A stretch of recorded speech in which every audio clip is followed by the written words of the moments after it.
Hola, ¿qué tal? Vamos con otra reseña. En la cabeza de Sherlock Holmes, que publicó Norma con cierto retraso debido a los problemas que ha estado habiendo y que sigue habiendo de suministro de papeles y demás. Era una obra que tenía bastantes ganas. Lamenté que justamente ella se retrasara, pero bueno, eh, después me he retrasado yo más en leerla una vez que la he tenido en mi poder.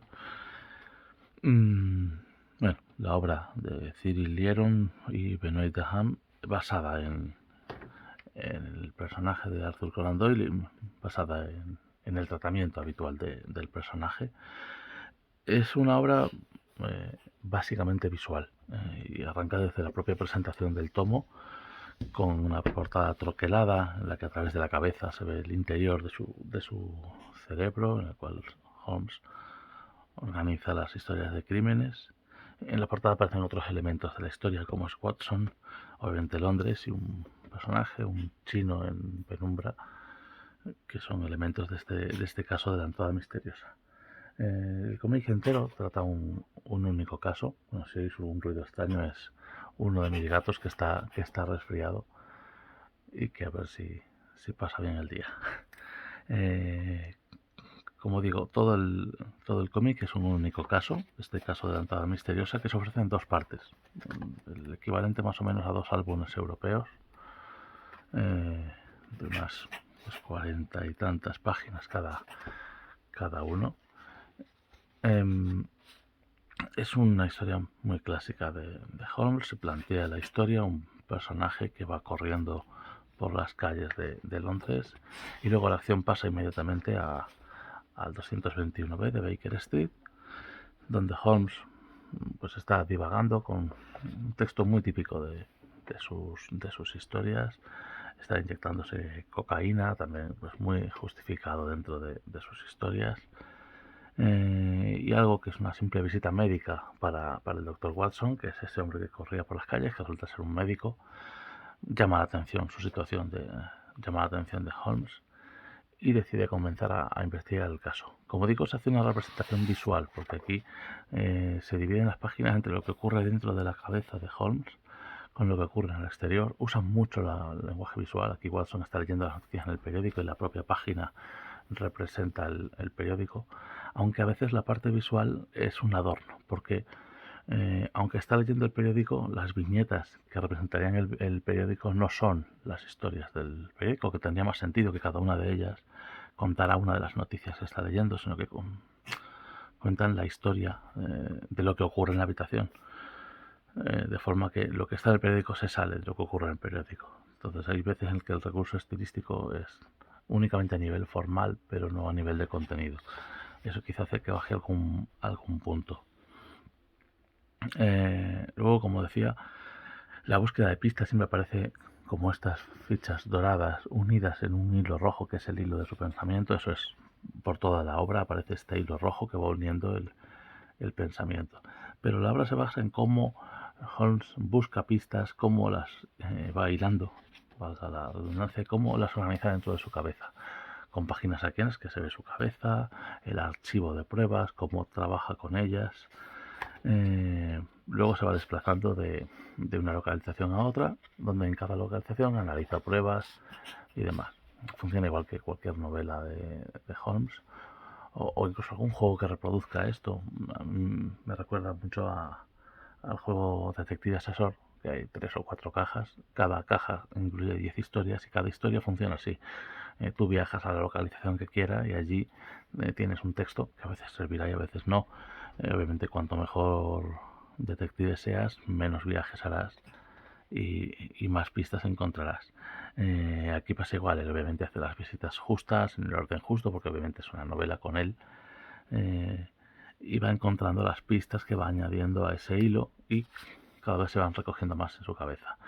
Como decía, sí que hay momentos en los que la narración visual, la idea es muy buena, la presentación plástica es excelente, pero la resolución narrativa para algo tan complejo le falla, porque obviamente lees media página de pistas que entran en su cabeza, pero la lectura, incluso siguiendo el hilo de narración, volvería aquí. Sin embargo, la lectura es habitual, lees esto, y luego las pruebas entran en su cabeza, de forma que rompe un poco el orden que el propio dibujo de la página está presentando.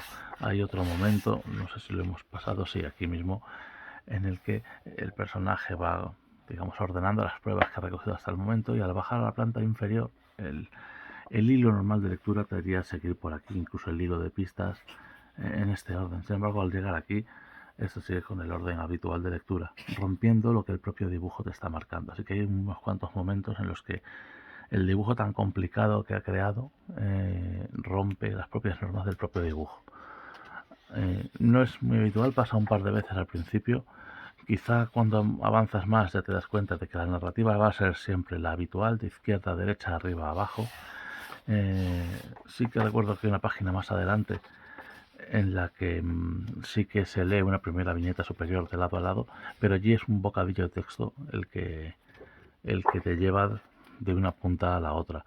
Luego hay otra escena de una pelea, una persecución, esta de aquí, en la que realmente no sabes muy bien cómo leerlo, no sabes si seguir esta viñeta superior, a pesar de que aquí viene un bocadillo de texto que te puede indicar que sigue hacia abajo.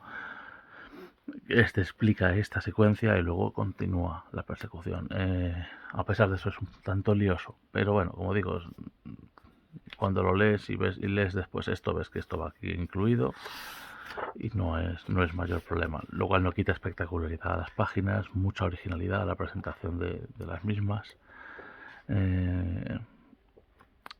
No he notado, quitando esos puntos, más problemas. Como digo, en algún momento no sepas si seguir por un lado o el otro y te lo tengas que pensar un par de veces, pero bueno, no es algo ni muy habitual ni que moleste en la lectura.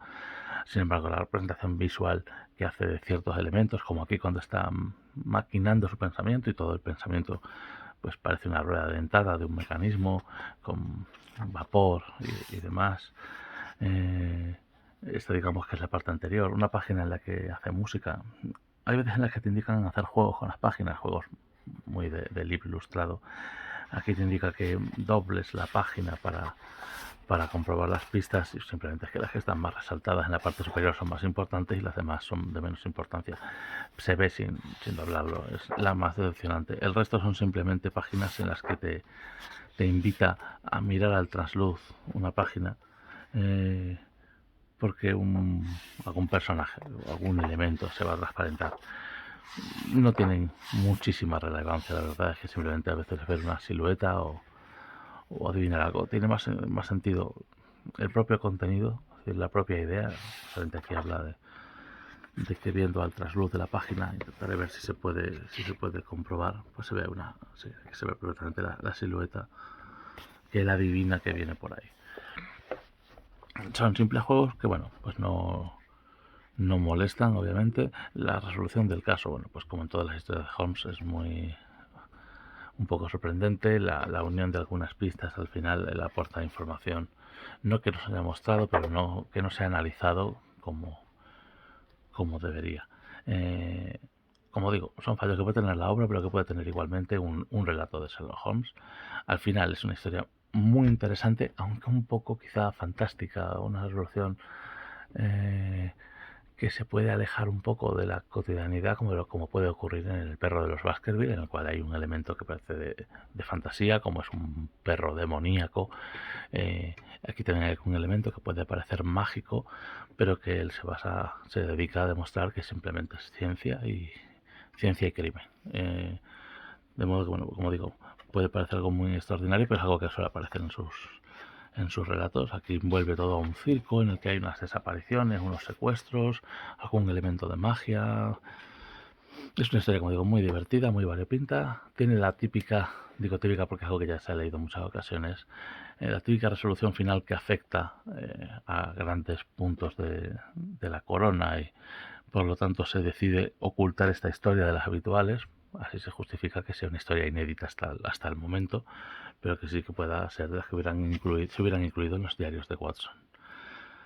En resumen, un dibujo muy bueno, como digo, extraordinaria la narrativa, se ajusta mucho también el color a a un tono habitual de esa época, a lo que podrías encontrar en la impresión de un periódico. Es un papel de muchísima calidad, con textura, imitando un pergamino.